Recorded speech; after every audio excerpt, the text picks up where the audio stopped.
काल आपण बघाल तर गुजरातचा पांढरा कांदा आहे, त्या कांद्याला परदेशामध्ये निर्यात करण्याच्या साठी परवानगी दिली आहे।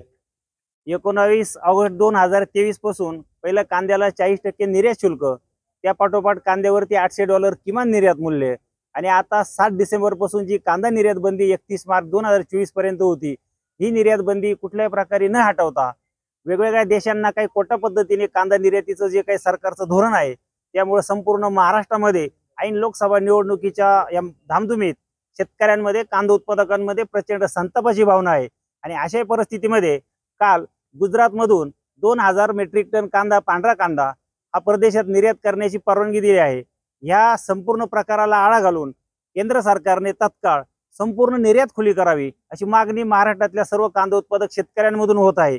या लोकसभेच्या निवडणुकीच्या 7 मेच्या, 13 मेच्या आणि 20 मेच्या या ज्या टप्प्यातलं जे मतदान आहे, या मतदानामध्ये ही निर्यात बंदी जर हटली नाही, पूर्णपणे निर्यात खुली झाली नाही, तर मात्र या तिन्ही टप्प्यामध्ये कांदा पट्ट्यातून सत्ताधाऱ्यांना याचा पूर्ण मोठ्या प्रमाणात फटका बसेल अशी भूमिका महाराष्ट्रातील कांदा उत्पादक शेतकऱ्यांनी घेतलेली आहे। त्यामुळे कांदा उत्पादक संघटनेची मागणी आहे की तात्काळ कांद्याची निर्यात 100% खुली करावी, कुठल्याही पद्धतीने कोटा पद्धतीने कांदा निर्यात करू नये। त्यामुळे कुठल्याही प्रकारचा शेतकऱ्यांना दिलासा मिळत नाही। आज कांद्याचे दर जर तुम्ही बघाल तर 1000-1200 रुपये प्रति क्विंटल आहे आणि हाच कांदा शेतकऱ्यांना पिकवण्यासाठी 2500 पर्यंत प्रति क्विंटल खर्च येत आहे। म्हणजे उत्पादन खर्चाच्या निम्म्या दरात कांदा विकण्याचं जे काम आता शेतकऱ्यांना करावं लागत आहे, त्याच्यामुळे शेतकऱ्यांचं मागच्या 8 महिन्यामध्ये किमान 10,000 कोटीचं नुकसान झालेलं आहे। एबीपी माझा, उघडा डोळे बघा नीट।